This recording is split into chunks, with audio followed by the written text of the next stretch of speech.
of the classic reviews that I'm doing this week, this might be one of the more surprising ones to pop up in your notification box. I say that with some hesitation though, because I don't feel like it should be all that surprising really, and in a lot of ways, Grace Jones is a massive icon. She has been a massive icon since the late 70s and has always garnered a huge LGBT following. But when it comes to looking at like classic albums, like from the 80s, no one really points to any specific one in her discography, even though she has a bank of albums that really deserve to be in the conversation, like Nightclubbing. I don't even like Nightclubbing all that much, but I still think it should be at least part of some kind of conversation when it really tends to get missed. For me though, it is certainly Warm Leatherette that I want to focus on for this classic review, because it has such a diverse array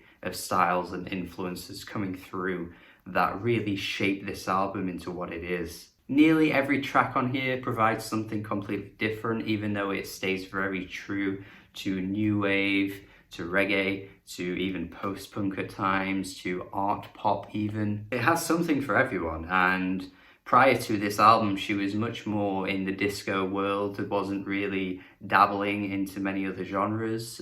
She is from Jamaica, so this reggae influence coming through on this album certainly seems welcomed. And to go what she was doing before into this is really bold and was pulled off expertly, because you still got some of those disco-isms coming through on this album, and my god, nearly every track is a hit. Like nearly every track is a smash hit from start to finish. You've got 8 tracks, literally no filler here at all. There's no time to waste, and every single track is fantastic. Grace Jones has always had this incredibly interesting image as well. I mean, this album cover is such a bold move. Like look at the way she's just like so dominant looking. Like she has such a unique style in the way that she presents herself. It is really like no other ever. You can really point to anyone in the history of music and say, yeah, that's similar to Grace Jones. And if you did, I wouldn't be surprised if that artist you're pointing to ripped off Grace Jones in some kind of way or was heavily influenced,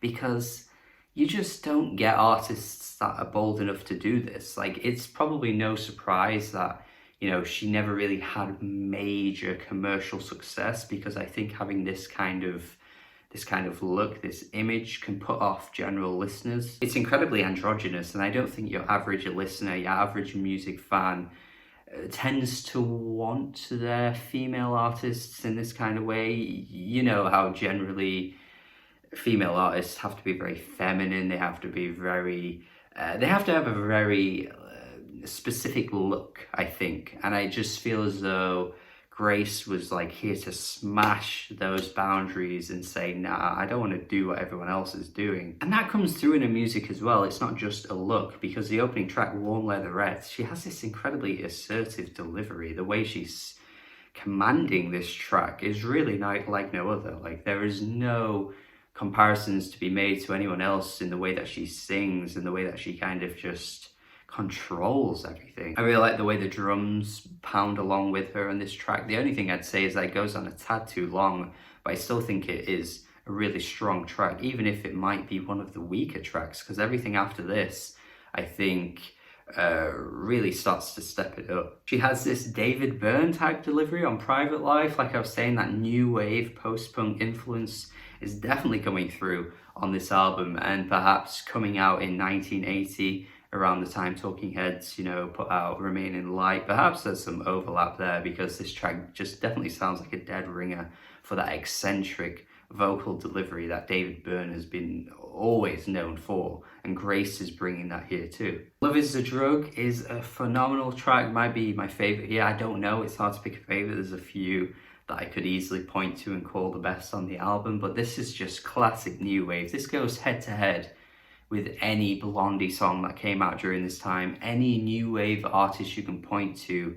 doing this style, Grace is nailing it. This is up there with one of the best of that era. I love the friggin' sassiness on Bullshit. I'm sick and tired of all this bullshit, bullshit, bullshit. It's a great little track. It's so playful, it's so fun. Again, just kind of asserting that role that she often brings to her tracks, just kind of ready to fire everything down and, you know, control the room just the way that she does. I think A Rolling Stone is another fantastic track here as well. Got those little cartoonish zips that you'd get on like a Prince song. There's some kind of Prince overlap here on this track that it is definitely welcomed. It sounds so of its time, but yeah, it still really holds up today as well. The final couple of tracks, like Breakdown for example, definitely slip into the more reggae dub type stuff, and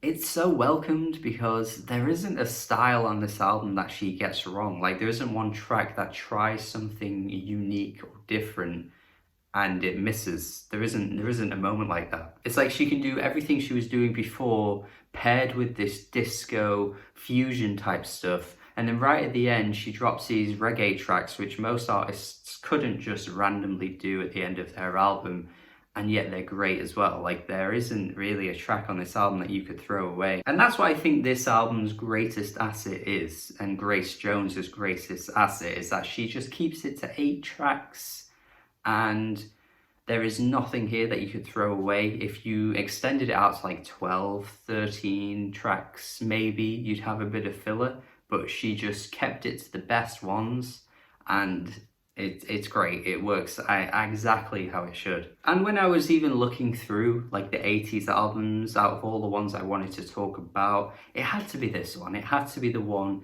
that might not be in the conversation as frequently as many of the other albums from the 80s you could point to that are constantly referenced, because Warm Leatherette is an absolute classic. It needs way more love than it gets, and yeah, Grace Jones is a massive icon in so many ways, and really truly deserved a lot more commercial success as well. Like, she had some, but man, she should have been topping the charts with every track, because she really killed it on this album. And that is my classic review of Grace Jones' Warm Leatherette. Hopefully you enjoyed this review. Hopefully you check the album out if you've never heard it after my praise here. Hopefully that is something that you guys have been doing throughout this Classics week, especially if there's been some that you aren't familiar with. I'd like to think that you're getting something out of this.